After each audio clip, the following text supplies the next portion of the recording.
आज क्या खाएं और कल के लिए क्या बचाएं। इस सरकार ने तो महंगाई से कमर तोड़ रखी है। हाँ,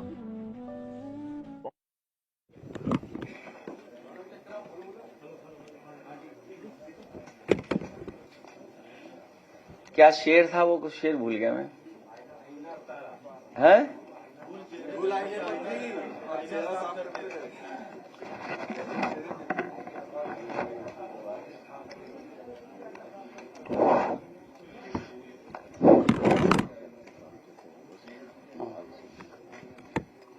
कैमरे में तो नहीं है धूल?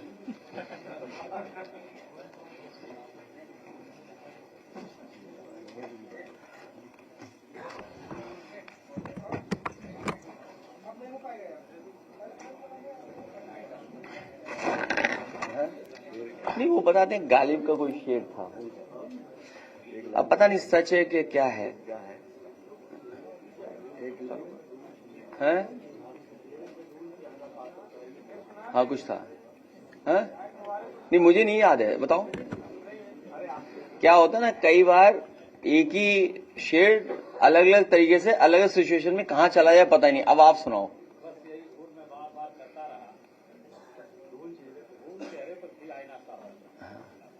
ठीक बात है। हाँ, समझ वो आगे। नहीं, मैं दूंगा। नहीं, मैं दूंगा। शॉल पहना देंगे, कुछ नहीं तो मैं ही पहना दूंगा।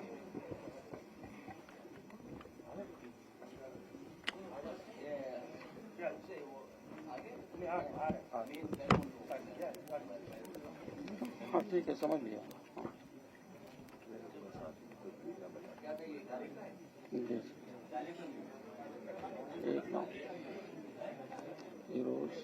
हाँ, हाँ, रजांगला युद्ध 1962 वॉर हीरोज रजांगला जो 1962 में जावेद अख्तर साहब ने कोई आर्गुमेंट किया है कि कुछ शेर जो गालिब के बताए जा रहे हैं वो गालिब के नहीं है।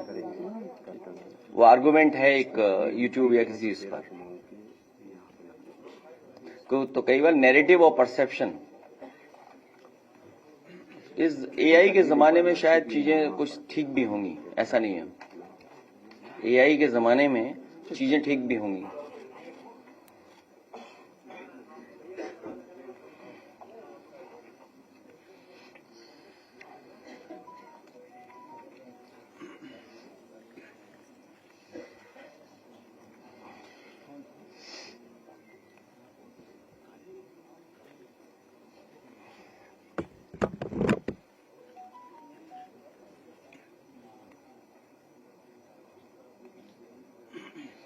अरे करण साहब, अध्यक्ष जी आइए।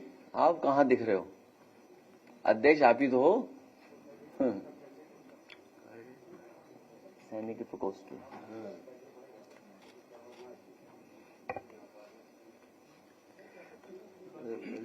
प्रेस पे टाइम है ना? अच्छा, तब ठीक है। नहीं नहीं, ना ना ना ना ना, उस पे कभी देख लेना।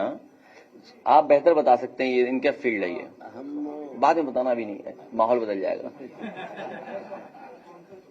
नहीं, वो बाद में, वो सेकंड फेज है ना। हाँ,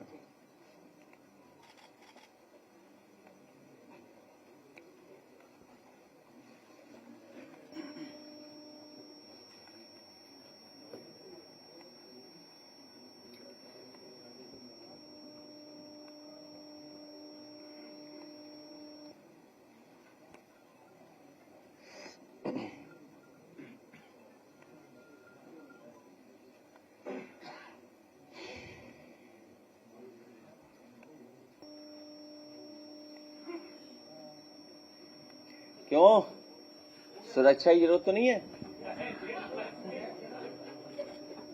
बताए जा रहे हैं हमारे लोग हैं। क्यों, तुम्हें सुरक्षा की जरूरत तो नहीं पड़ी? यही है ब्रेकिंग न्यूज वाले।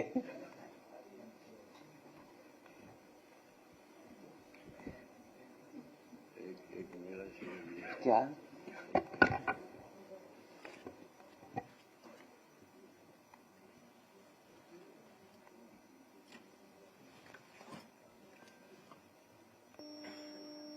आज क्या खाएं और कल के लिए क्या बचाएं। इस सरकार ने तो महंगाई से कमर तोड़ रखी है। हाँ, बहुत दुख होता है। हम अपने बच्चों की उम्मीदें ही नहीं पूरी कर पाते हैं। भला अपने बच्चों को कैसे समझाएं कि जो दाल रोटी की लड़ाई में लगा हुआ है वो बेचारा भला। अरे लड़ना है तो भविष्य के लिए लड़िए, ये सरकार बदलिए। जिसकी मुनाफाखोरी और कंपनियों से चंदा वसूली की वजह से आज महंगाई है, वही सरकार वापस लाए जो इंसान का दुख दर्द समझती है। जिनका काम आज भी है याद, 27 में बनाएंगे उनकी सरकार। अपना भविष्य खुद बनाएंगे, किसी के बहकावे में नहीं आएंगे, सबको समझाएंगे। एकजुट होकर 27 में अपनी सरकार बनाएंगे, मतलब पीडीएस सरकार लाएंगे। अपनी सरकार बनाएंगे, अपनी सरकार बनाएंगे। कैप्टन रामचंद्र यादव जी को माननीय राष्ट्रीय अध्यक्ष जी के द्वारा सम्मानित हो रहे हैं, जिन्होंने देश का सम्मान बढ़ाया है। और दूसरे नंबर पर निहाल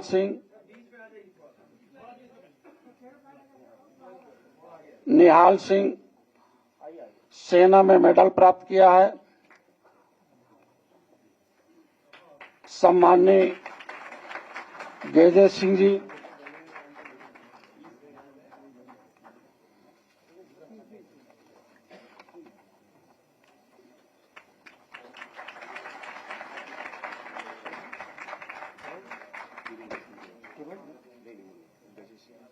बोल दिया। हाँ बोल दिया। फिर इसके बाद सम्माननीय गजेश सिंह जी,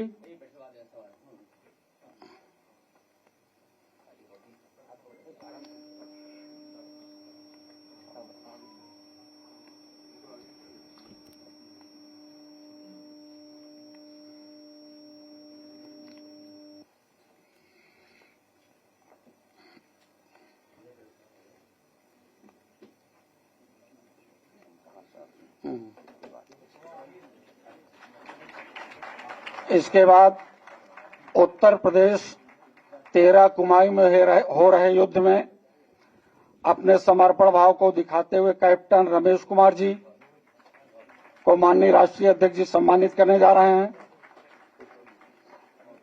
मेजर प्रमोद कुमार जी,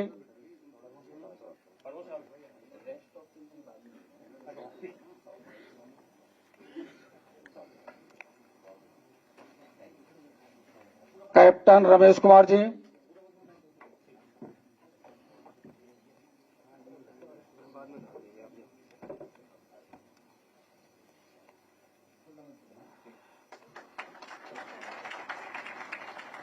मेजर प्रमोद कुमार जी,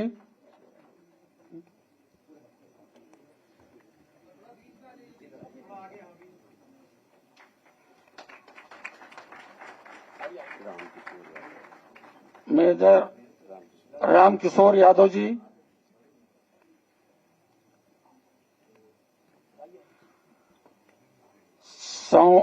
सम्माननीय नवमी लाल यादव जी, सम्माननीय अभिमन्यु सिंह जी,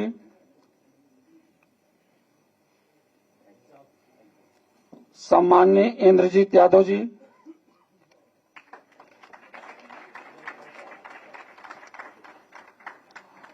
सम्माननीय रईस पाल जी,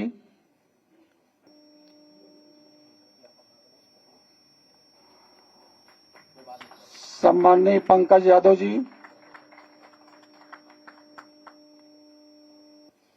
सम्माननीय संतोष कुमार जी, सम्माननीय राम विजय जी, सम्माननीय विपिन कुमार जी, सम्माननीय शरद यादव जी,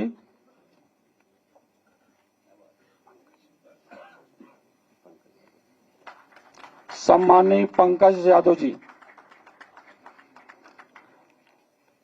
देश का इतिहास रचने वाले 1962 के युद्ध में राजांगला के युद्ध में आप सभी लोगों ने अपनी वीरता का परिचय देते हुए विजय को फतेह की है और साथ ही साथ भारत के तिरंगे झंडे की शान बढ़ाई है। ये हमारे गौरवशाली इतिहास के ऐसे जाबाज जवान हैं जिन्होंने देश की रक्षा के लिए अपने आप को समर्पण की भावना से कार्य किया है और देश का सम्मान बढ़ाया है। ऐसे लोगों को समाजवादी पार्टी के राष्ट्रीय अध्यक्ष जी माननीय अखिलेश यादव जी सभी लोगों को सम्मान दिया है और हमारे प्रदेश के प्रकोष्ठ के सैनिक प्रकोष्ठ के प्रदेश अध्यक्ष जी को भी माननीय राष्ट्रीय अध्यक्ष जी ने सम्मानित किया।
अंबानी जी सम्मानीय प्रेस के साथियों से बात करेंगे।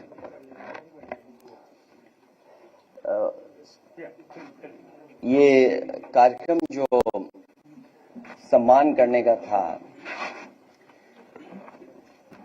एक हफ्ते लगभग 10 दिन पहले का कार्यक्रम था, क्योंकि उस समय इंडिगो एयरलाइंस के लेकर के कुछ इश्यूज आ गए और जिसकी वजह से फ्लाइट्स नहीं चल पाई। फिर हाउस था, इसकी वजह से आज कार्यक्रम तय हुआ। मैं धन्यवाद देना चाहता हूं आप सबका। आप लोगों की वजह से ये कार्यक्रम संभव हुआ। हमारा सौभाग्य है आपसे मिलने का और सौभाग्य इस बात का भी है कि हम सब लोगों को मौका मिल रहा है आपको सम्मान देने का। जिन्होंने आजादी पाने के लिए और आजादी के लिए योगदान किया हो और आजादी को बचाने के लिए जिन्होंने काम किया, आज हमारा सौभाग्य है कि ऐसे लोगों का हमें सम्मान करने का मौका मिल रहा है। रिजांगला जो लड़ाई थी उसके बारे में जब आप डॉक्यूमेंट्री देखेंगे, बीबीसी की डॉक्यूमेंटेड हिस्ट्री की, तो आप खुद महसूस करेंगे और बहुत से साथियों ने देखा भी होगा कि किस तरीके से हमारे फौज के यही जवान लोगों ने आखिरी बुलेट, आखिरी बॉडी तक चीन की फौज का मुकाबला किया और एक एक जवान को न जाने कितनों से मुकाबला करना पड़ा। हजारों की संख्या में जो आए उससे मुकाबला किया और अपनी भारत मां की जमीन को, धरती को बचाने का काम इन्हीं वीरों ने किया। हमें खुशी है कि बहुत सारे लोगों से तो हम नहीं मिल पाए, लेकिन उस लड़ाई के ये लोग जो आज हमारे बीच हैं, हम सब गर्व है कि इनकी वजह से हमारे देश की रक्षा हुई है। और सैनिक, पक्की नौकरी वाला, आधी अधूरी नौकरी वाले अगर होते तो शायद हमें यह सम्मान करने का मौका भी न मिलता। तो आज के मौके पर जहां इन वीरों ने, इन बहादुर लोगों ने अपनी जान की परवाह किए बिना देश को और देश की धरती को बचाने का काम किया, जो इनकी बहुत पुरानी मांग रही, उस मांग से जुड़ते हुए हम लोग भी यही मांग करते हैं कि इन वीरों के सम्मान के लिए और उस रेजिमेंट के सम्मान के लिए, उन लोगों के सम्मान के लिए अहीर रेजिमेंट की मांग दोबारा हम लोग मांग करते हैं।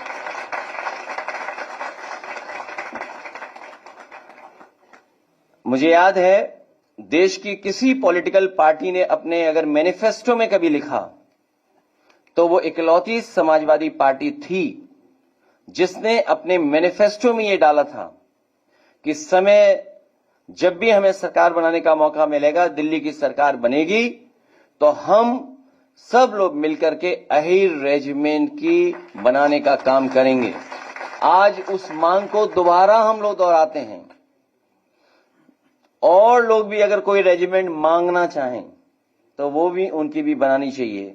और साथ ही साथ, क्योंकि मैं खुद मिलिट्री स्कूल में पढ़ा हूं, देश में कम है 5 मिलिट्री स्कूल हैं।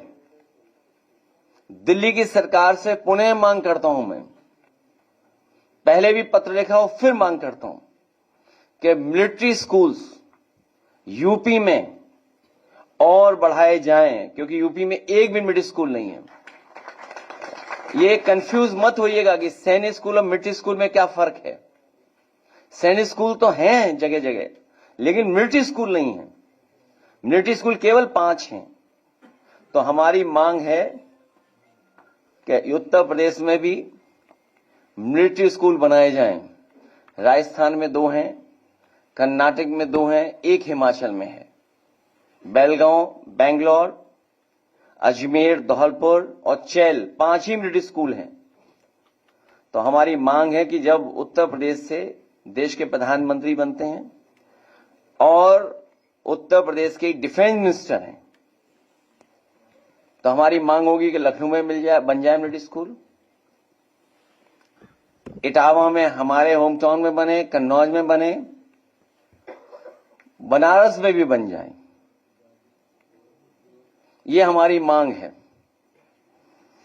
इन्हीं शब्दों के साथ मुझे खुशी है इस बात की कि हमें सम्मान करने का मौका मिल रहा है। मैं अध्यक्ष जी का और अपने तमाम विधायक लोगों का सबका धन्यवाद देता हूं कि इस कार्यक्रम में आप लोग भी शामिल हैं। मैं कहूंगा कि रिजांगला की वो जो स्टोरी डॉक्यूमेंटेड है वो जरूर दिखाएं।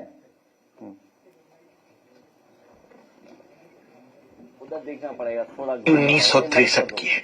चीन से लड़ाई खत्म होने के 3 महीने बाद एक लद्दाखी गडेरिया अपनी भेड़ों को चराते चराते भटकता हुआ चुशूल से रेजांगला जा पहुंचा। एकदम से उसकी निगाह तबाह हुए बंकरों और इस्तेमाल की गई गोलियों के खोलों पर पड़ी।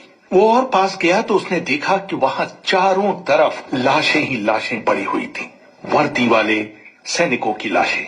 जानी मानी सैनिक इतिहासकार और भारतीय सेना के परमवीर चक्र विजेताओं पर मशहूर किताब द ब्रेव लिखने वाली रचना बिष्ट रावत बताती है। बॉडीज ऐसे मिली, सिपाहियों के हाथ में हथियार थे, नर्सिंग असिस्टेंट के हाथ में सिरिंज था, किसी की राइफल आगे से उड़ चुकी थी पर उसका बट उनके हाथ में ही था। इस तरह की लाशें मिली जिससे तब पता चला कि ये लोग कितनी बहादुरी से लड़े थे। तब तक there had been this complete ambiguity about what happened to those 113 people, क्योंकि जो लोग वापस आए उनकी बातों पर विश्वास नहीं किया गया। और ये जो 2-3 महीने थे, इस टाइम पे लोगों को ऐसा अंदेशा था कि या तो प्रिजनर ऑफ वॉर ले लिए गए हैं या डर के भाग गए ये लोग, क्योंकि बहुत कम थे। इस तरह का एक स्टिग्मा उन लोगों पे लगा हुआ था। तब तक उनको कायर करार कर दिया गया था, क्योंकि वो अहीर चार्ली कंपनी के वो सब उसी एरिया से थे, हरियाणा के रेवाड़ी वाले इलाके से थे। और लोगों में ये था कि ये लोग डर के भाग गए हैं, और जो 2-3 जो बच के वापस आए उनको शन कर दिया गया गांव में, क्योंकि वो वॉरियर विलेजेस थे जहां पर कि लोग पुश्तों से फौज में जा रहे हैं। People did not speak to them, उनके घर जाना बंद कर दिया लोगों ने, उनके बच्चों को स्कूल से निकाल दिया गया। और एक बहुत बड़ा कैंपेन चलाना पड़ा एक एनजीओ को to convince people that these were heroes and these were the families of heroes of Rezang La. और एक पूरा कैंपेन जैसा रन किया गया ताकि गांव वाले कन्विंस हो सकें कि ये बहादुर सिपाही थे, ये कायर नहीं थे। 13 कुमाऊं को चुशूल हवाई पट्टी की रक्षा के लिए भेजा गया था। उसके अधिकतर जवान हरियाणा से थे, जिन्होंने अपनी जिंदगी में कभी बर्फ गिरते नहीं देखी थी। उन्हें 2 दिन की नोटिस पर जम्मू कश्मीर के बारामूला से वहां लाया गया था। उन्हें ऊंचाई और सर्दी में ढलने का मौका ही नहीं मिल पाया था। 18 नवंबर 1962 को रविवार का दिन था। ठंड रोज की बनिस्बत कुछ ज्यादा ही पड़ रही थी और रेजांगला में बर्फ भी गिर रही थी। उस लड़ाई में जिंदा बच निकलने वाले ऑनरेरी कैप्टन सूबेदार रामचंद्र यादव, जो इस समय रेवाड़ी में रहते हैं, याद करते हैं। ठीक 3:30 बजे हमारी 8 प्लाटून की एलपी लगी हुई थी, उससे एक लंबा बरस्ट आया करके। तो मैं साहब बोला रामचंद्र क्या? मैंने कहा साहब बात हो गई है मेरी हरिराम साहब से। 8 प्लाटून के सामने से फायर आया है। ठीक 4 मिनट के बाद ही हरिराम साहब का टेलीफोन आया कि रामचंद्र मेरे साहब को टेलीफोन दो। उन्होंने बताया कि साहब 8-10 चाइनीज हमारी तरफ बढ़ रहे थे। जब हमारे जवानों ने उनको आते हुए देख लिया तो मार में आए हैं 300 गज की रेंज में। तब हमारे जवानों ने लंबा बर्स्ट फायर किया है। उसमें 4-5 तो उसी टाइम खत्म हो गए, बाकी 2-3 भाग गए और मैंने अपनी लाइट मशीन गन को अपने मोर्चे के अंदर वापस बुला लिया है। ये बात सुन करके मैं साहब बोला कि हरिराम साहब जो वक्त हम चाहते थे वो वक्त आज आ गया है। हरिराम साहब बोला साहब आप चिंता मत करिए, हम सब जवान तैयार हैं, मोर्चा पकड़ लिया है। 7 पलटन के जमादार सुरजा राम ने अपनी कंपनी कमांडर को इत्तला दी कि चीन के करीब 400 सैनिक उनकी पोस्ट की तरफ बढ़ रहे हैं। तभी 8 पलटन ने रिपोर्ट किया कि रिज की तरफ से करीब 800 चीनी सैनिक भी उनकी तरफ बढ़ रहे हैं। मेजर शैतान सिंह ने आदेश दिया कि जैसे ही चीनी उनकी शूटिंग रेंज में आए उन पर फायरिंग शुरू की जाए। 7 प्लाटून की 3 लाइट मशीन गनों ने एक साथ फायर खोल दिया। साथ ही 9 प्लाटून जो फॉरवर्ड में लगी हुई थी उसकी लेफ्ट लाइट मशीन गन ने भी फायर दुश्मन के ऊपर खोल दिया। ठीक 8 मिनट के बाद साहब का टेलीफोन आया सूर्याराम साहब का कि रामचंद्र, मैं कहा साहब मेरे साहब को बताओ। मैंने कहा साहब बात ही कर लो, कमांड पोस्ट में ही है। क्योंकि मेरे साहब बाहर निकल जाते थे बार बार। मैं ये कहता साहब आप बाहर मत निकलो क्योंकि दुश्मन का भरोसा नहीं कब सेलिंग आ जाए। बोला साहब चाइनीज को हमने बुरी तरीके से मार दिया है, आप चिंता मत करिए और जवान सुरक्षित है हमारे। कोई भी जवान को किसी भी किस्म की कोई जख्मी वगैरह नहीं हुआ है। ये बातें कर ही रहे थे कि इतनी देर में 8 प्लाटून से खबर आ गई हरिराम की कि साहब हमारी तरफ दुश्मन करीब 400 की नफरी में हमारी तरफ बढ़ रहा है। मैं आपको सच बताता हूँ क्योंकि लड़ाई हो ली, सब कुछ हो लिया, लेकिन पहला गोला उनका हमारे कुक हाउस पर आके पड़ा। मैं साहब बोला रामचंद्र फायर स्टॉप करा दो। अपनी 3 इंच को आदेश दिया कि टारगेट तोता, क्योंकि हर रेंज ले रखा था, हर उसका कोडवर्ड रखा हुआ था। इधर से हमारी 3 इंच मेट्रो ने फायर शुरू करना, इधर से 8 प्लाटून ने फायर शुरू, ये हमला भी उसका नाकामयाब कर दिया। इसी दौरान में दुश्मन का हैवी सेलिंग हुआ साहब। लाइट मशीन, मीडियम, फील्ड, तीनों आर्टिलरी उनकी एकदम से हमारे ऊपर बम्बारमेंट शुरू हो गया।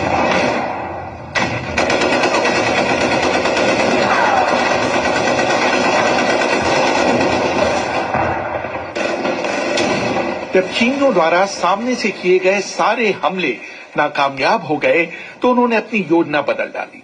सुबह 4:30 बजे के करीब उन्होंने सभी चौकियों पर एक साथ गोले बरसाने शुरू कर दिए। 15 मिनट में सब कुछ खत्म हो गया।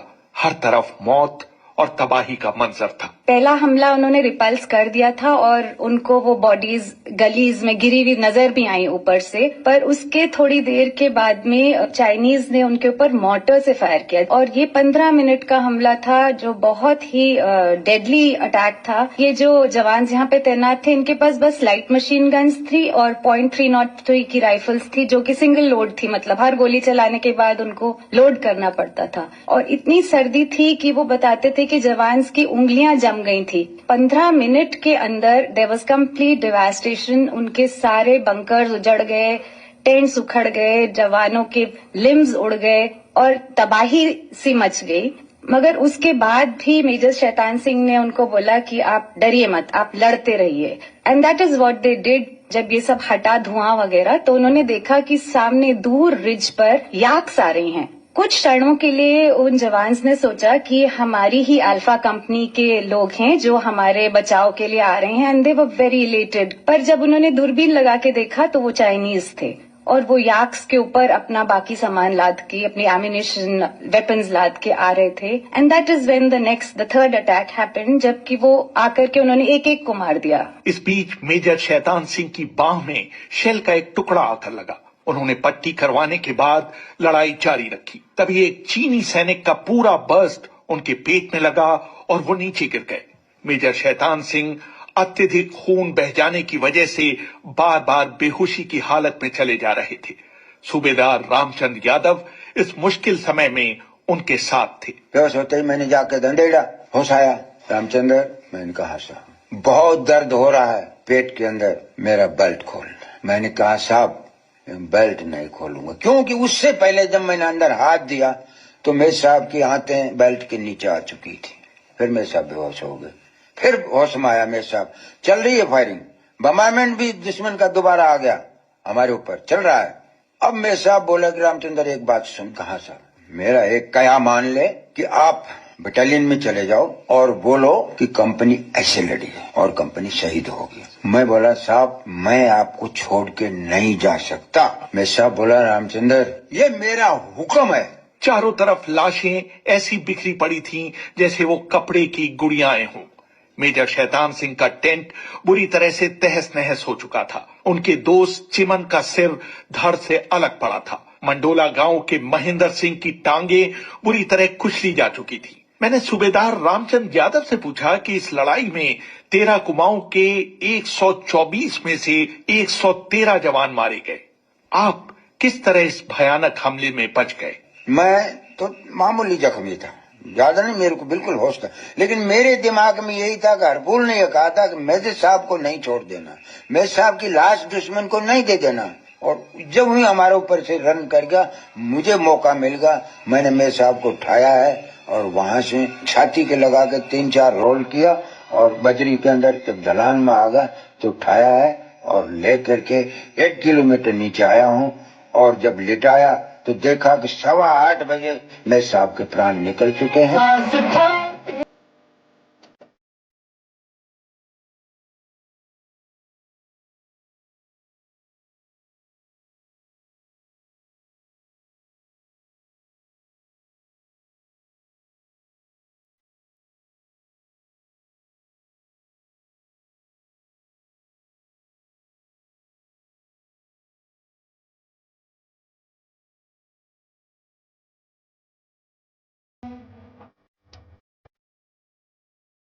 उनके ऊपर बर्फ पड़ी है, ढक दिया। ये सोचा कि नीचे क्वार्टर मास्टर के पास जाना है और जाने के बाद मैं साहब की लाश को लेके जाना है। लेकिन जब मैं नीचे गया तो उस जगह तो आग लगा रखी, राशन पानी में सब में आग लगी हुई है। और ना वहाँ हौलदार मेजर था, ना वहाँ वाशरमैन था, ना वहाँ सफाई वाला कोई नहीं था। तब एक जीप आई है, जीप आने के बाद में वो जीप मेरे को लेकर हेडक्वार्टर में गई है। रेजांगला की लड़ाई को भारतीय सैन्य इतिहास की सबसे बड़ी लड़ाइयों में से एक माना जाता है, जब एक इलाके का रक्षण करते हुए लगभग सभी जवानों ने अपने प्राणों की आहुति दे दी थी। उनको जो आदेश मिले थे वो उन्होंने आखिरी दम तक पूरे किए। जो ब्रिगेड कमांडर थे ब्रिगेडियर TN रैना, उनसे रिटर्न में हर एक सब कंपनी के पास में आदेश आए थे कि आप आखिरी गोली और आखिरी आदमी तक लड़ेंगे। तो ये उन्होंने टू द टी फॉलो किए ये ऑर्डर्स। 124 जवान वहां पर तैनात थे और ऑलमोस्ट 1000 की संख्या में चाइनीज का उन पे अटैक हुआ था, मगर उन्होंने हार नहीं मानी। मैं आपको बताना चाहूंगी रेहान कि जब मैं इसको रिसर्च कर रही थी तो 13 कुमाऊं वाज द बटालियन। उनको जब मैंने मेल के साथ संपर्क किया और उनसे बोला कि आप थोड़ा बैटल के बारे में बताइए, तो उन्होंने मुझे कुछ तस्वीरें भेजी और उन्होंने मुझे बोला कि हम पहले आपको नाम भेजते हैं कितने लोग मरे हैं। तो that ran into 3 sheets on my laptop. I could not read it till the end, but my eyes were full of tears कि कितने लोग उस लड़ाई में मरे जो सुबह 4:30 बजे शुरू हुई और 8:15 बजे खत्म हो गई थी। रेजांगला में लड़ने वाली सी कंपनी का हर जवान हीरो था। अदम्य साहस दिखाने के लिए मेजर शैतान सिंह को मरणोपरांत भारत के सर्वोच्च वीरता पुरस्कार परमवीर चक्र से सम्मानित किया गया। अगर ये कंपनी नहीं होती, नहीं शहीद होती तो ले कारगिल झंड के खतरे में पड़ जाता। मैं आज बताता हूँ क्यों इसी ने रोका उस वैली को, इस कंपनी ने रोका उसको। और जब उसको इतना नुकसान हो गया तो उसने खुद सीजफायर किया। अब मैं आपको बताता हूँ कि लड़ाई से 4 दिन पहले हमें आदेश मिला कि देखो आप पीछे हट जाओ। तो मेरे साहब बोला कि देखो साहब, मैं जब तक जवानों से बात नहीं कर लिया मैं ये नहीं कर सकता। मैं बोला साहब जवान यहाँ से मर जाएगा लेकिन इस पोस्ट को छोड़ेगा नहीं। जिस प्लाटून में गया तो यही मेरे साहब को जवाब मिला कि हम मर जाएंगे लेकिन हम दुश्मन को इसी जगह खा जाएंगे, दूसरी जगह नहीं जाएंगे। तीनों प्लाटून से ओके मिलने के बाद मेरे साहब बोला कि बहादुर मेरा भी यही इरादा है, और पीछे मैसेज दे दिया ब्रिगेड कमांडर साहब को, टीएन रैना को, कि साहब ये कंपनी इस जगह से पीछे नहीं हटना चाहती।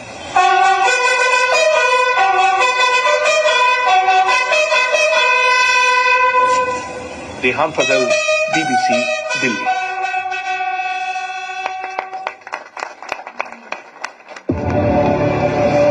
कभी वो दिन थे जब भारत ने चीन को सिर्फ अपना पड़ोसी नहीं, अपना भाई माना था।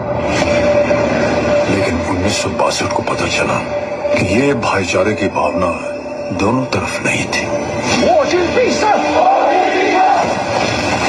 ये हमला एक विश्वासघात था। भारत माता की जय। चाली कंपनी में आपका company commander major Shaitan Singh Bhati बोल रहा हूं। आज रात एक बहुत बड़ा तूफान हमारी तरफ आने वाला है, चीनी फौजियों का। तुम सब किसान के बेटे हो, जमीन के लिए लड़ना तुम सबके खून में, और इस बार बात जमीन की नहीं, हमारे सर जमीन की है। सर एक आधा जैकेट मिल जाता तो। अपना पहला चीनी फौजी मार और उसकी जैकेट ले। कल जब सरहद पर दुश्मन से भिड़ने जाऊंगा तब क्या करोगे? सर ऊंचा करके सबको कहेंगे कि हम एक सच्चे देशभक्त की बीवी हैं। आपने कभी किसी की जान ली है? अहीर है हम, कोई प्यार से मांगेगा तो जान भी दे देंगे, और जब बात देश पे आई 100 की जान ले भी लेंगे। 3000 चीनी रजांगला की तरफ बढ़ रहे हैं। सर वहाँ हमारे सिर्फ 120 जवान पोजीशन है। अगर आज हम पीछे हट गए तो कल तक चुशुल और कुछ दिनों में कश्मीर तक पहुंच जाएंगे। मैं लड़े मेरा हार नहीं मानना चाहता। आपका दिल क्या कहता है? यहीं लड़ेंगे, यहीं मरेंगे, आखिरी सांस तक, आखिरी गोली तक।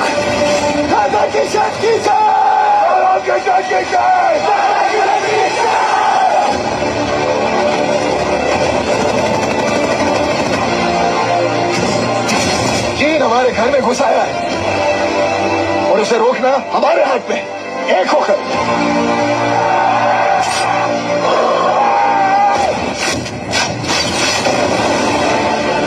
आज धरती लहू पुकार रही है, सींच दो उसे दुश्मन के खून से। उसके लिए क्या जरूरी है? तैयार हो।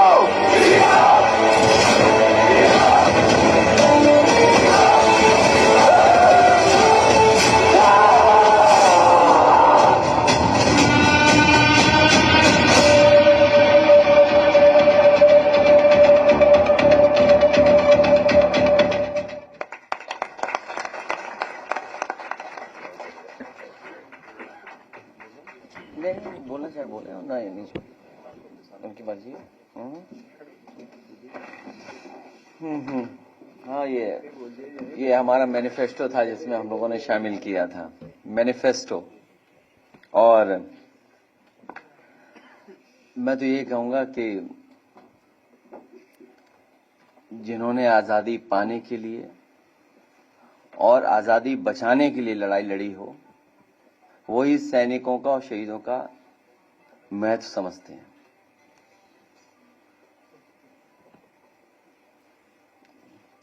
अगर कुछ कहना चाहें, अच्छा हाँ ठीक है, वो ऑन कर देना, एक में ऑन कर दो। हाँ ठीक है। आदरणीय समाजवादी पार्टी अध्यक्ष और समाजवादी पार्टी, जो आपने इन बहादुरों के 62 की लड़ाई से बचे हुए तीनों का सम्मान किया, इसके लिए मेरे पूर्व डिफेंस मिनिस्टर और रजांगला के शहीद आपको बार बार धन्यवाद देते।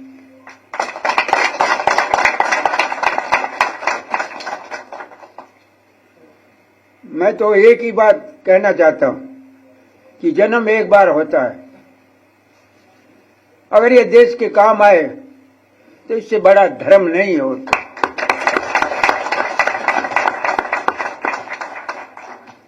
मेरा खानदान शुरू से ही आर्मी में है, सुभाष चंद्र बोस के टाइम से, और उसके बाद में मैं खुद आर्मी संभाली। फिर मेरा बेटा जो अभी सुविधा मेजर यहीं है मेरे पास, और पोता भी मेरा 20 कुमाऊं में है, और पोता की बहू भी डिफेंस के अंदर है। तो मेरा ये कहना है हर वर्ग को, कि चाहे फौज हो, चाहे पुलिस हो, चाहे जमींदारा हो, तन मन लगा करके ऐसा काम करो जो कि आने वाली संतान को नसीहत मिले कि हम भारतवासी हैं। आप लोगों को मैं बताना चाहता हूं कि नेताजी जो थे बहुत भाग्यशाली थे, क्योंकि उन्हीं के हाथों से 2 बड़े काम हो गए। एक तो जवानों की डेड बॉडी जो घर आने लग गई थी, इसके लिए बात। दूसरा, जवान की इतनी तनख्वाह थी कि एक बकरी भी नहीं खरीद सकते थे, लेकिन उन्होंने पद संभालने के बाद में जवानों की हालत को ऐसा कर दिया कि बहन बेटी की शादी वगैरह भी अच्छी तरीके से कर सके। मैं अक्सर मिलता रहता था नेताजी से, और वो तीसरा ही काम बाकी रह गया, एक अहीर रेजिमेंट का, वो अखिलेश जी की जिम्मेवारी छोड़ रहा।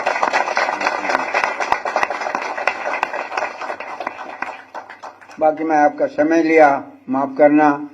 लड़ाई आपने देख ली है, आगे भी अगर मौका मिले, अभी तो उम्र 87 साल हो गई है, 3 दफा मेरे जांगला में हुआ है, अब भी जाने के लिए तैयार हूं। जय बहुत धन्यवाद, बहुत धन्यवाद आपका है।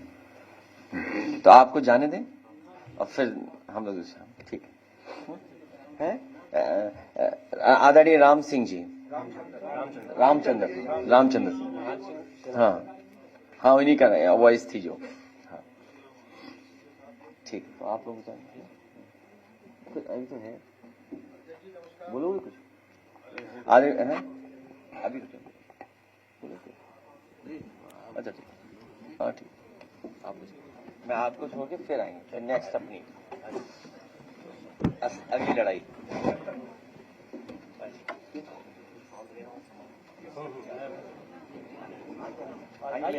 संभाल के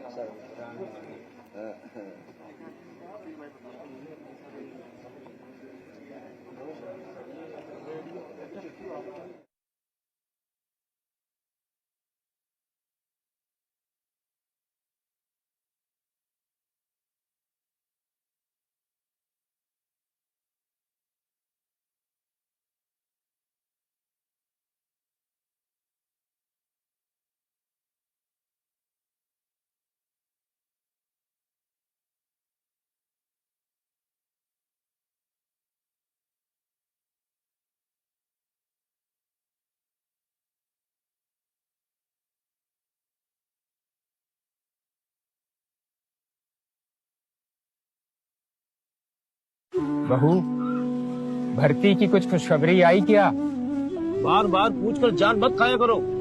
इस सरकार में कोई खुशखबरी नहीं आती है। खेत के साथ खुद बिक जाओ, बच्चों को पढ़ाओ लिखाओ, तो भी उनके लिए कोई काम नहीं है। अपने बेटे की बेरोजगारी की खींच अपने बाबूजी पर मत उतारो। हमारा साथ दो और ये सरकार बदल डालो, वही सीधी भर्ती भी लाएगी और अग्निवीर को भी हटाएगी। जिनका काम आज भी है, आज 27 में बनाएंगे उनकी ही सरकार। अपना भविष्य खुद बनाएंगे, किसी के बहकावे में नहीं आएंगे, सबको समझाएंगे। एकजुट होकर 27 में अपनी सरकार बनाएंगे, मतलब पीडीए सरकार लाएंगे। अपनी सरकार बनाएंगे, अपनी सरकार बनाएंगे। अरे भैया, आज की सरकार में कोई खुद किसान हो या किसी की खेती बाड़ी किसानी, इन सब का मतलब है बीज, खाद, सिंचाई, फसल की कम कीमत और छुट्टा जानवरों की परेशानी। सोचता हूँ काम ही बदल लो। हम अपना काम नहीं, ये किसान विरोधी नाकाम सरकार बदलेंगे। हम किसानों का भला करने वाली सरकार वापस लाएंगे, जो बीज, खाद, बिजली, पानी भी दिलवाती थी और फसल के साथ साथ मजदूरी का सही दाम भी। जिनका काम आज भी है याद, 27 में बनाएंगे उनकी सरकार। अपना भविष्य खुद बनाएंगे, किसी के बहकावे में नहीं आएंगे, सबको समझाएंगे। एकजुट होकर 27 में अपनी सरकार बनाएंगे, मतलब पीडीए सरकार लाएंगे। अपनी सरकार बनाएंगे, अपनी सरकार बनाएंगे। आज क्या खाएं और कल के लिए क्या बचाएं? इस सरकार ने तो महंगाई से कमर तोड़ रखी है। हाँ, बहुत दुख होता है। हम अपने बच्चों की उम्मीदें ही नहीं पूरी कर पाते हैं। भला अपने बच्चों को कैसे समझाएं कि जो दाल रोटी की लड़ाई में लगा हुआ है वो बेचारा भला। अरे लड़ना है तो भविष्य के लिए लड़िए, ये सरकार बदलिए। जिसकी मुनाफाखोरी और कंपनियों से चंदा वसूली की वजह से आज महंगाई है, वही सरकार वापस लाए जो इंसान का दुख दर्द समझती है। जिनका काम आज भी है याद, 27 में बनाएंगे उनकी सरकार। अपना भविष्य खुद बनाएंगे, किसी के बहकावे में नहीं आएंगे, सबको समझाएंगे। एकजुट होकर 27 में अपनी सरकार बनाएंगे, मतलब पीडीए सरकार लाएंगे। अपनी सरकार बनाएंगे, अपनी सरकार बनाएंगे। पढ़ाई के अलावा कभी इस ड्यूटी में, कभी उस ड्यूटी में, टीचरों को तो चक्कर घिन्नी बना के रख दिया है सरकार ने। अगर हम 1 या 2 मिनट लेट हो जाएं, किसी अनहोनी या इमरजेंसी में चले जाएं, तो हमारी तो तनख्वाह कट जाती है। ये घड़ी क्या सिर्फ हमारे लिए देखी जाती है? शिक्षा मित्र हो या शिक्षक भर्ती वाले, सभी अपने भविष्य को लेकर परेशान हैं। शिक्षक का काम होता है सुनहरा कल बनाना। सबके साथ अपना कल भी सुनहरा बनाएंगे और पढ़े लिखों का सम्मान करने वाली वही सरकार लाएंगे। जिनका काम आज भी है याद, 27 में बनाएंगे उनकी सरकार। अपना भविष्य खुद बनाएंगे, किसी के बहकावे में नहीं आएंगे, सबको समझाएंगे। एकजुट होकर 27 में अपनी सरकार बनाएंगे, मतलब पीडीए सरकार लाएंगे। अपनी सरकार बनाएंगे, अपनी सरकार बनाएंगे।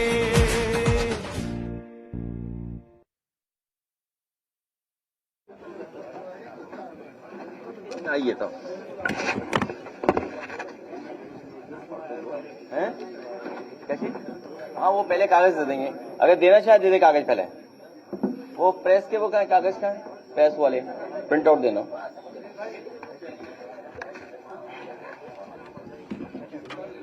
ये पढ़ दे, कर लो।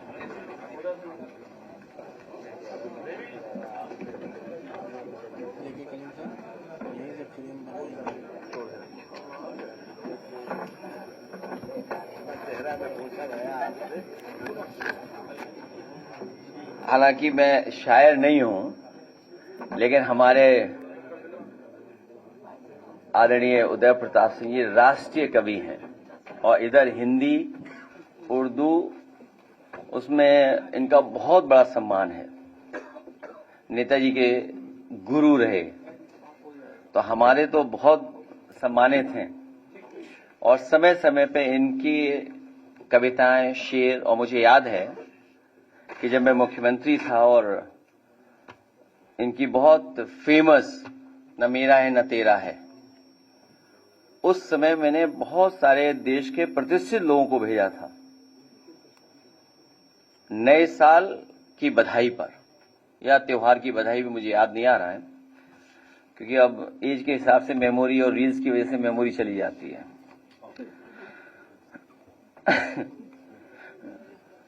अपना चेहरा न पहुंचा गया आपसे,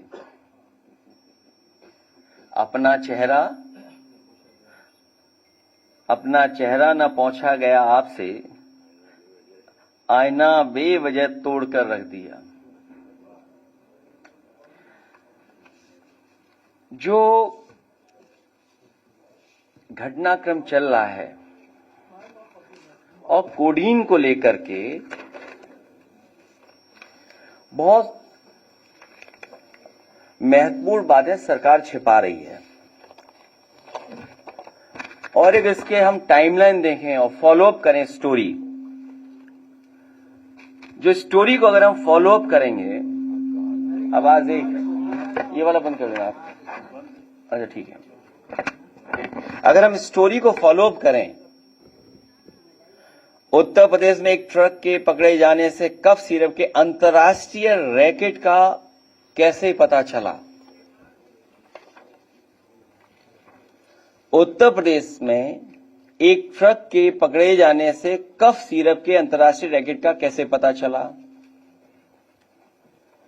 यूपी 3.5 करोड़ का कफ सिरप पकड़ा गया, बांग्लादेश से चूने के बोरे के आड़ में 4 ट्रकों से लाया जा रहा था।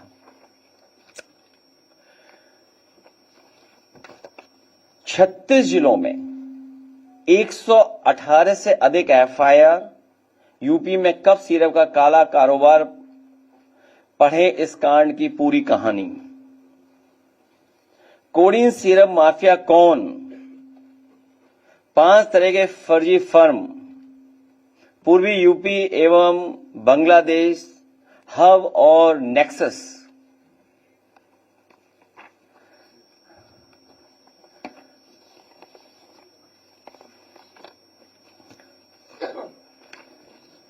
कई तस्वीरें दिखाई जा रही हैं, तो अगर हम तस्वीरों का ही सब कुछ ठीक मान लें और मेरे साथ खड़ा होने वाला ही अगर माफिया है, तो मेरी तस्वीर तो मुख्यमंत्री जी के साथ भी है, मेरी तस्वीर डिप्टी सीएम साहब के साथ भी है, मेरी तस्वीर दूसरे हाफ उनके साथ भी है। तो अगर मेरी तस्वीर और मुख्यमंत्री जी की तस्वीर आप देखते हैं, तो माफिया किसको पाएंगे आप? लगता है धूल कैमरों की उस पर लग गई है। मैं मजबूरी समझ सकता हूं। 2006 में सोना लूटने के आरोप में गिरफ्तार, अब कब सिरप कांड में चढ़ा हत्थे, जानिए बर्खास्त सिपाही का आपराधिक इतिहास। सोचिए कितनी पुरानी खबर है।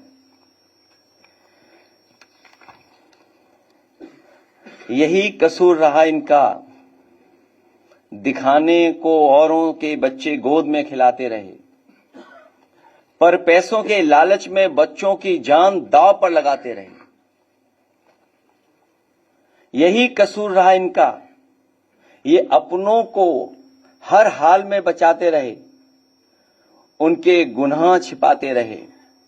जब खुलने लगा राज इनका, तो औरों पर इल्जाम लगाते रहे। यही कसूर रहा इनका, पहनकर लिबास शराफत का लोगों के एतवार में सेंध लगाते रहे, गिराकर औरों के घर मकान दुकान अपना गोरख धंधा चलाते रहे।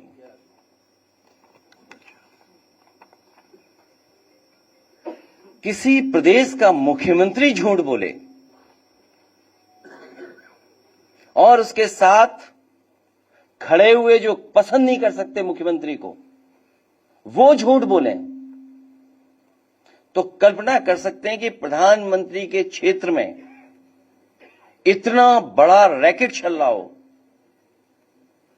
सवाल ये नहीं यूपी में चल रहा है, बड़ा सवाल यह है कि प्रधानमंत्री के संसदीय क्षेत्र से चल रहा था, और कोई 100, 200, 300 करोड़ का नहीं है, सुनने में आ रहा है 700 कंपनियां, कई हजार करोड़ का इंटरनेशनल मसला है ये।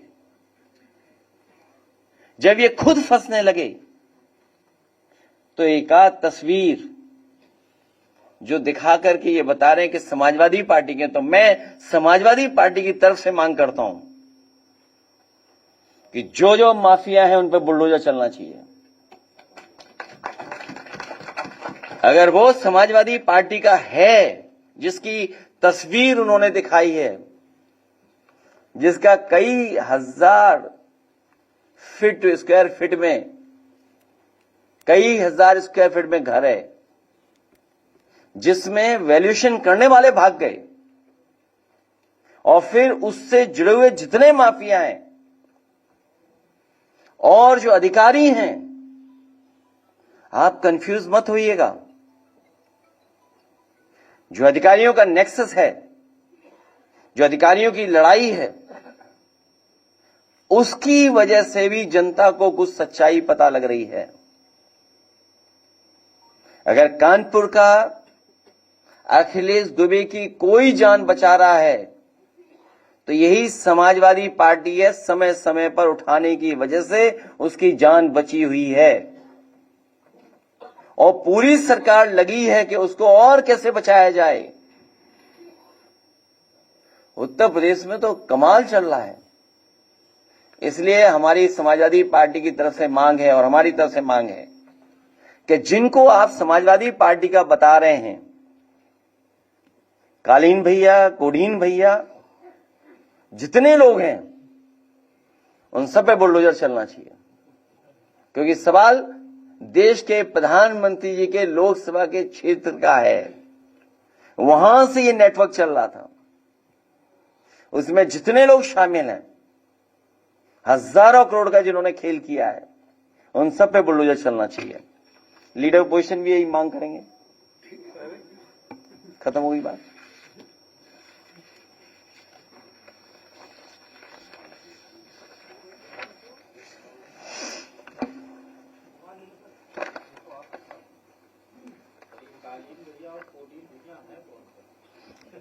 ये सरकार बेहतर बताएगी। जो लोग इनमें शामिल हैं वो कोडीन भैया हैं सब। बड़ी लंबी सूची है। जब 36 जिलों में 118 एफआईआर हुई हैं तो उसमें 128 हो गई, तो उसमें कोडीन भैया ही हैं सब, 128 जो हुई हैं। और आप सोचिए, अमिताभ ठाकुर आईपीएस, अगर वो कुछ बात कहना चाहते हैं, प्रेस से अपनी बात पहुंचाना चाहते हैं, तो आवाज दबाने के लिए सीटी बजा रही है पुलिस। पूरी पुलिस सीटी बजा रही है कि आवाज न पहुंच जाए। और दूसरा, दीपक यादव पूर्व विधायक, कुछ हजार का फर्जी दिखा करके उसे जेल भेज दिया। अमिताभ ठाकुर पे कितने वर्षों पुराना निकाला केस, कितना पुराना। इसी तरह याद होगा रमाकांत यादव पर कितने साल पुराना केस निकाला। आजम मोहम्मद आजम साहब की बात नहीं कर रहा हूं मैं अभी, कितने झूठे मुकदमे लगे। तो आप सोचिए क्या हो रहा है।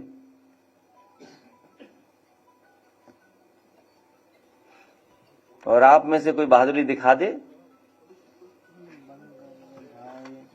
एक ही बहादुर हमें दिखाई दे रहा है, एक दो और दिखाई दे रहे हैं, कुछ और भी बहादुर हैं।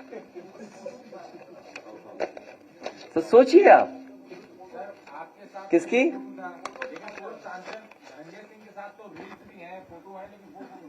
तो मैं तो कह रहा हूं कि जिसके साथ मेरी तस्वीर है और उसके साथ जिन जिन की तस्वीर है, सब पे चढ़ा दो बुलडोजर। हम मांग कर रहे हैं, इससे ज्यादा और क्या मांग कर सकते हैं। कि हम सरकार में थोड़ी हैं।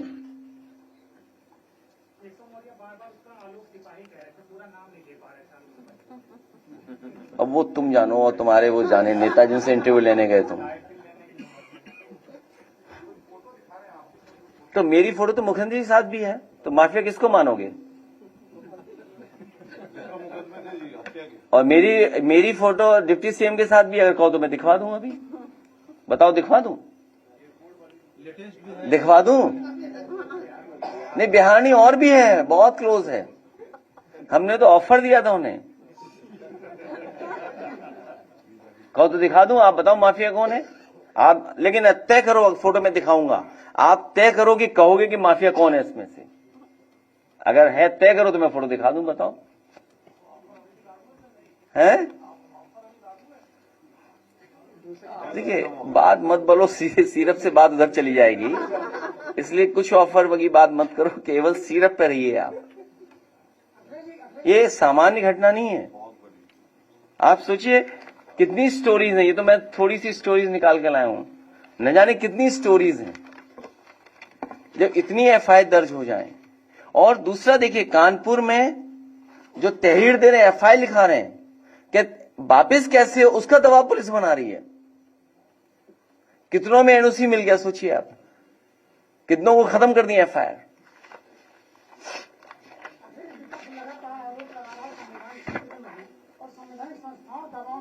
मैं देखता हूं यूट्यूब वाले बड़े अच्छे लोग हैं, एक यूट्यूब की स्टोरी वही प्ले कर दो। हिंदुस्तानियत की आपातकाल का समय चल रहा है, हिंदुस्तानियत का आपातकाल का समय चल रहा है। बिहार के पूर्व मुख्यमंत्री रहे केंद्रीय मंत्री सीताराम मांझी, वो कहते हैं कि 2020 के चुनाव में, एक चुनाव में 2700 वोट से हारा तुम्हारा प्रत्याशी। उन्होंने सच बोला है, उन्होंने सच बोला है। यूपी में भी लगता है आपको कि फोन वोन जाता होगा इधर उधर कहीं से। तुम कई प्रेस कॉन्फ्रेंस में आए नहीं हो, आर्काइव में पड़ी होगी, निकाल के दिखा देना क्या मैंने कहा है प्रेस में। कई प्रेसों में नहीं आए आप, या हो सकता है कहीं और बिजी रहे हो, कहीं और बिजी रहे हो उस समय। किसकी? हम आपकी भी मदद करेंगे कभी आप परेशानी में होगे तो, और आपकी मदद करेंगे जब कभी परेशानी में आप होंगे। हर परेशानी में जो लोग हैं उनकी मदद हम लोग करेंगे, समाजवादी लोग करेंगे। लेखपाल भर्ती में आरक्षण मामले को लेकर पहले ओम प्रकाश राय पद और अब केशव प्रसाद मौर्य, ये दोनों लोग पद लिख रहे हैं।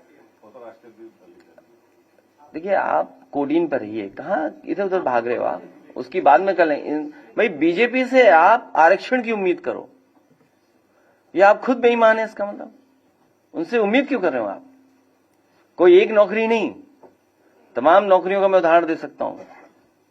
और एक वो नया है नॉट सुटेबल, कितनी बार किया उन्होंने, और कल जब ट्वीट कर दिया तो सुना है कि उसमें कुछ बैक कर लिया उन्होंने। भाई कल अगर हम लोगों ने जानकारी दी तो बैक कर लिया, अगर पॉल्यूशन पे हम लोग ट्वीट करते हैं तो वो AQI बदल देते हैं।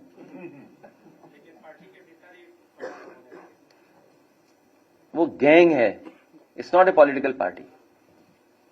गैंग में किसी विचार नहीं होते हैं। वो वीडियो दिखाओ पहले, वो नहीं, ये नहीं, ये नहीं। अरे वो एक वीडियो भेजा मैंने, यही भेजा था, अब से नहीं होगी, मैं भेजता हूँ अभी।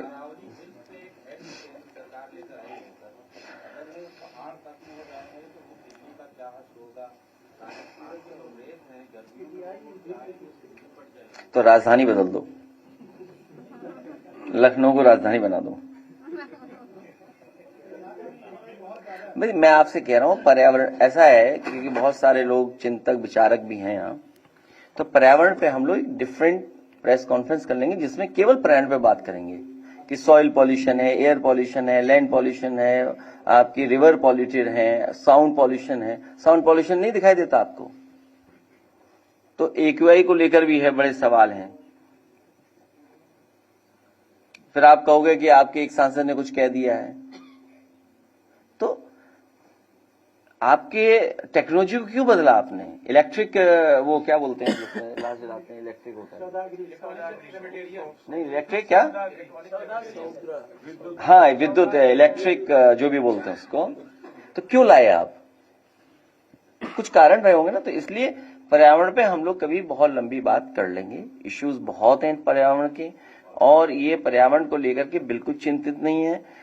जो पॉलिटिकल पार्टी चिंतित नहीं है वो अगली पीढ़ी को क्या दे रही है? हम तो वो पॉलिटिकल पार्टी है जिन्होंने ग्रीन मैनिफेस्टो अपना बनाया था, और पर्यावरण को लेकर के आज भी लखनऊ से लेकर के पूरे प्रदेश में जो महत्वपूर्ण काम किए आज भी दिखाई दे रहे हैं समाजवादी सरकार के।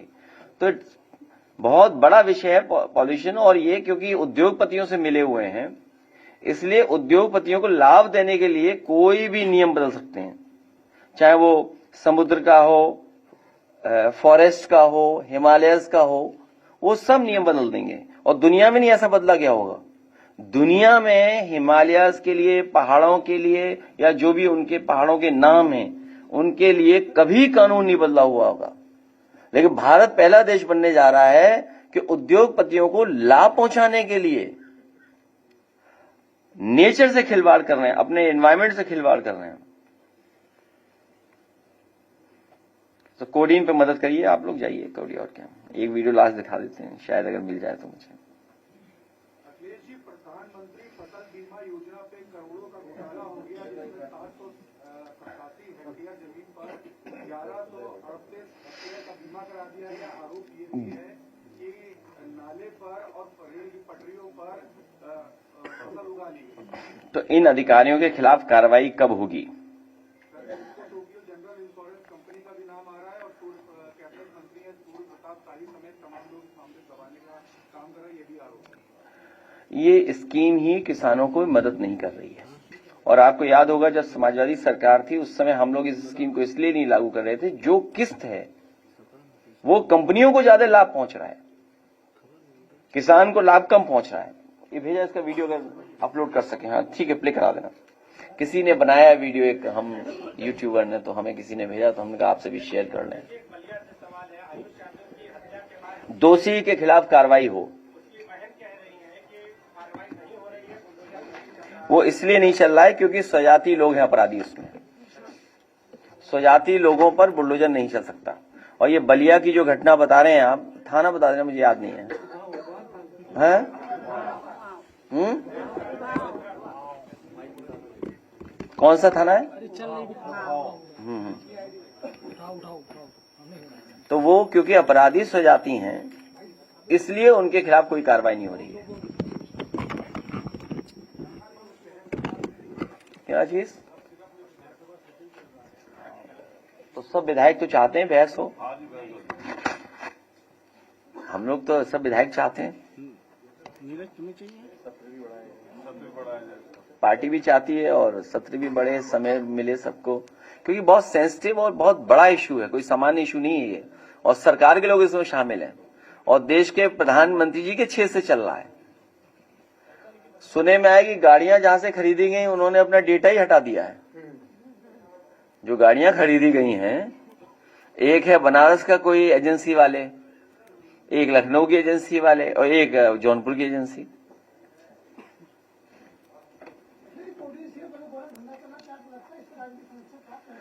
इसमें मुख्यमंत्री जी का संरक्षण प्राप्त है।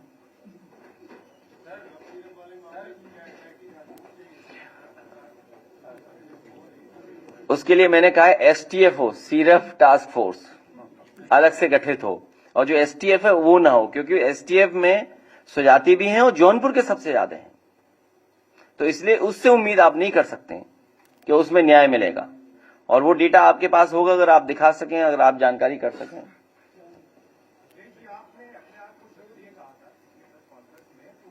मैं तो ये चाहता हूं कि वो दूसरे कहें कि हम शूद्र हैं, बात ही नहीं समझ पाए लोग।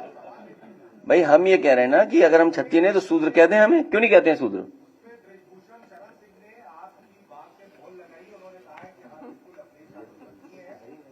क्या कहा उन्होंने? क्या कहा उन्होंने? तो मैं उनकी बात पूरी मान रहा हूं, मैं उनकी बात मान रहा हूं, मैं उनकी पूरी बात मान रहा हूं। तो मैं तो ये कह रहा हूं कि जो आपके डिबेट में बहस कर रहे हैं वो कहें कि हम क्षत्रिय नहीं है, शूद्र हैं, ये बता दो। भाई हम तो आपको ऑप्शन दे रहे हैं ना, आप क्यों नहीं ऑप्शन स्वीकार कर रहे हो?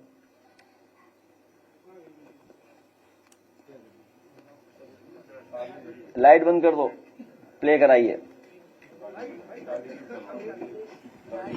यूपी में कब सिरप की काली कमाई से हुई टेरर फंडिंग, ईडी ने जांच की दिशा बदली, हुए चौंकाने वाले खुलासे। सीएम योगी ने कोडीन भैया से क्यों किया किनारा, कोडीन सिरप कांड में दुबई में बैठे सरगना को बड़ा झटका। साहब जब खुद फंस जाओ तो दूसरे पर इल्जाम लगाओ, ये खेल हुआ पुराना। हुक्मरान कोई नई बात बताओ, ये लाइन सभा सुप्रीमो अखिलेश यादव ने अपने सोशल मीडिया पर पोस्ट में लिखी है। आज बताएंगे कि क्यों मुख्यमंत्री योगी आदित्यनाथ ने नशीले कप सिरप में सम्मिलित माफियाओं से किनारा किया है। जब माफिया हर इंटरव्यू इंटरव्यू में योगी आदित्यनाथ सरकार की तारीफ कर रहा है, तो कैसे वह सफाई हुआ? ये भी बताएंगे कि कप सिरप की काली कमाई से टेरर फंडिंग में इस्तेमाल होने का शक ईडी को कैसे हुआ? ईडी की जांच में चौंकाने वाले हुए बड़े खुलासे। अब तक क्या क्या मिला ईडी को, पूरी कहानी बताएंगे। लेकिन इससे पहले आप हमारे चैनल को सब्सक्राइब करें, वीडियो को लाइक करें और शेयर करें, ताकि हमें आपके सहयोग से हौसला मिलता रहे। अब चलते हैं सीधे मुद्दे पर। साहब, कोडीन भैया के सलाहकारों की दया से अब मुख्यमंत्री ने भी उनसे कन्नी काट ली है।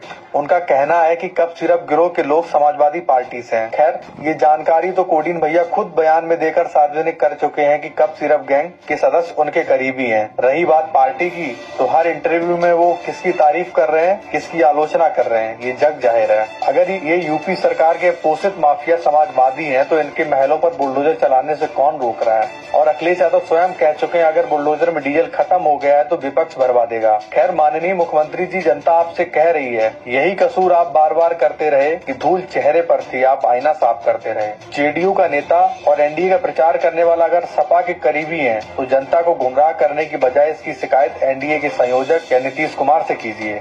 जब खुद फंस जाओ तो दूसरे पर इल्जाम लगाओ, ये खेल बहुत पुराना है। खैर साहब, ईडी ने नशीले कप सिरप की तस्करी से होने वाली काली कमाई के टेरर फंडिंग में इस्तेमाल होने की आशंका जताई है। इसी को देखते हुए ईडी ने जांच की दिशा भी बदल दी है। फिलहाल प्रारंभिक जांच में कई हवाला ऑपरेटर ईडी के रडार पर हैं। बांग्लादेश में कुछ इस्लामिक संगठनों की खाड़ी देशों में सिरप बेचने में संलिप्तता के चलते आतंकी संगठनों को भी इसका फायदा मिलने की आशंका है। फिलहाल ईडी से जुड़े नेटवर्क की जड़ें तलाश रही है। सूत्रों के मुताबिक दुबई से संचालित ये सिंडिकेट हवाला के तमाम नेटवर्क से भारत में सक्रिय अलग अलग सिंडिकेट को रकम भेजी जाती थी। इसकी पुष्टि हो चुकी है। वहीं केंद्रीय खुफिया एजेंसियों की जांच में भी ये सामने आया है कि बांग्लादेश में सबसे ज्यादा तस्करी भारत में बनने वाले कोडीन युक्त सिरप और म्यांमार के याबा टैबलेट की होती है। फिलहाल जांच में ये भी सामने आया है कि रांची की सैली ट्रेडर्स और वाराणसी के न्यू वृद्धि फार्मा के प्रोप्राइटर 25,000 की इनामी शुभम जायसवाल ने पिछले 2 वित्तीय वर्षों में करीब 7 करोड़ रुपए आयकर जमा किया है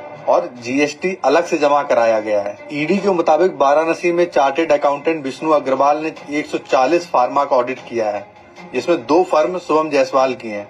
साहब, ऐसी कोई निंजा तकनीकी देश के सभी लोगों तक पहुंचाई जाए कि कैसे 2 साल में एक फार्मा फर्म करोड़ों का व्यापार कर लेती है और देश विदेश में अरबों की संपत्ति बना लेती है। सूत्रों के मुताबिक ईमानदारी से जांच होने दीजिए, दूध का दूध पानी का पानी सामने होगा कि पार्टी फंड में कितना बड़ा अमाउंट दिया गया है। साहब, सूचना ये भी है कि मुख्यमंत्री जी कोडीन माफियाओं के मसले में बुरी तरह से घिर गए। दिल्ली से काफी दबाव है। स्वजातीय मामला यूं तो पिछले 8 सालों से उनकी दुखती नस दबाता रहा है, मगर इस बार ये नस इतनी ज्यादा दब गई है कि राजनीतिक भविष्य दांव पर लग गया है। साहब, जब पूरा पुलिस महकमा कथावाचकों को सलामी देने में व्यस्त रहेगा, तो प्रदेश का अपराधी मस्त रहेगा, माफियाओं का बोलबाला रहेगा। कुछ माफिया देश छोड़कर भाग जाते हैं और पुलिस व खुफिया एजेंसियों को भनक तक नहीं लगती है। जब सीधे तौर पर फंसने लग जाओ, तो संगीन अपराध को भी राजनीतिक करार दे दो। मुख्यमंत्री जी, पूरी ईमानदारी से जनता को बता दीजिए कि माफिया कैसे समाजवादी पार्टी के हुए, जब वो इंटरव्यू में आपकी सरकार की तारीफ कर रहे हैं और जेडीयू नेता एनडीए का प्रचार करने वाले सपा के करीबी कैसे माने जाएं। खैर, जनता आपको क्या लगता है, कब सिर्फ माफिया किसके संरक्षण में फल फूल रहे हैं और किसके सहयोग से अरबों की संपत्ति बनाई है? अगर मुख्यमंत्री जी के अनुसार माफिया समाजवादी पार्टी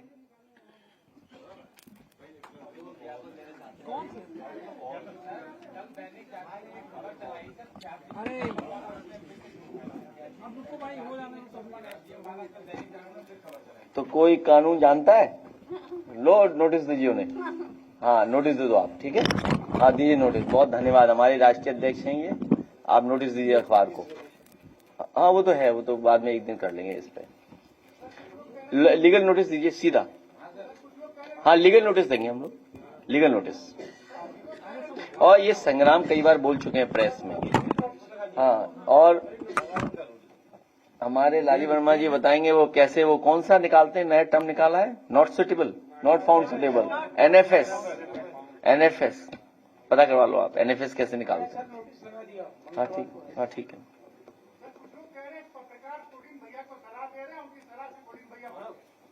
देखो, ये पत्रकारों का कहाँ तार किससे जुड़ा है मुझे नहीं पता। अगर आपको जुड़ा हो तो कभी अकेले में बता देना। नहीं, बता दो एक दिन, तो हम एक नक्शा बना लेना कि ऐसे ऐसे ये जुड़े हुए, तो इस हिसाब से हम बिहेव करने लगे उनके साथ।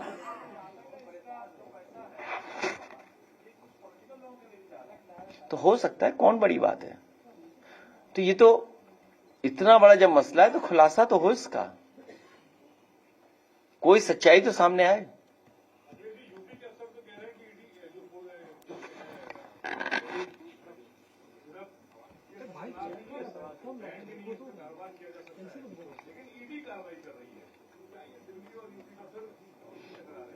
उस पहलू पे मुझे कोई जानकारी नहीं है।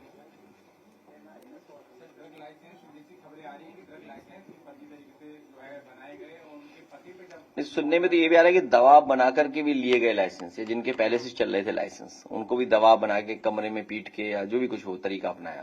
फर्जी फर्मों का 2 वर्षों में रजिस्ट्रेशन हुआ और गलत तरीके से उनका ट्रांसपोर्ट। बहुत सी चीजें वो सरकार बताए, हम क्यों बताएं, आप क्यों बता रहे हो?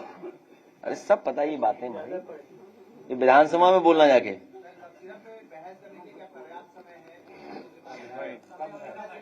अमरूद लाइए, और वो कौन ज्ञापन देना चाहते हैं हमारे कुछ साथी?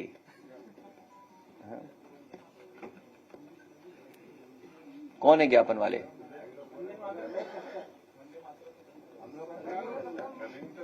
वंदे मातरम जिन्होंने गाया नहीं आजादी से पहले और बाद में। क्या चीज?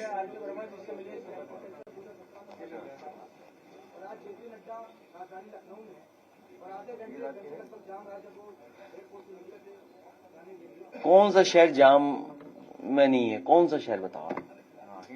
कौन से शहर में जाम नहीं लग रहा? कोई इंफ्रास्ट्रक्चर बनाया नहीं। आप बताइए 10 साल में क्या इंफ्रास्ट्रक्चर क्रिएट किया सिटीज में, जो स्मार्ट सिटी का सपना दिखाया था। आइए मैं छोड़िए, वो लीगल पार्ट देखिए अपना। लाइए अमरूद लाइए। हाँ, एक टोकरी हमारे लिए, एक टोकरी सबके लिए।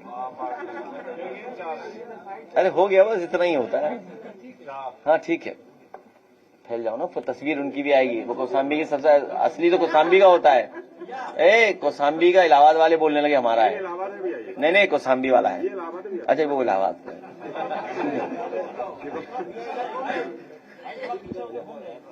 और कौन है ज्ञापन वाले? चलिए बहुत बधाई। अरे सबको पता है, इन सबको पता है। अरे सबको पता है, रख दो, खा लेंगे बाद में। लीजिए एक टोकरी हमारे लिए, एक सब बांट दो, वहां लेते जाएंगे सब लोग। हाँ ठीक है। हाँ चलिए बैठो। ज्ञापन लाइए। हाँ नमस्कार। अच्छा ठीक है। हमारे अपने कार्यकर्ताओं से निवेदन है कि गलत आदमी को हमें मना मिलाएं कभी भी। जाओ बैठो, हम मिले हैं पहले भी। जाओ ठीक है। चलिए बहुत धन्यवाद।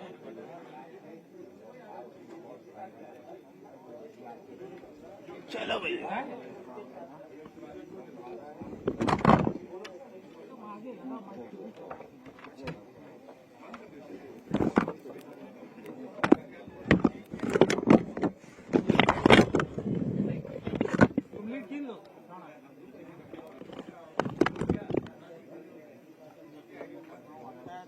क्या करोगे?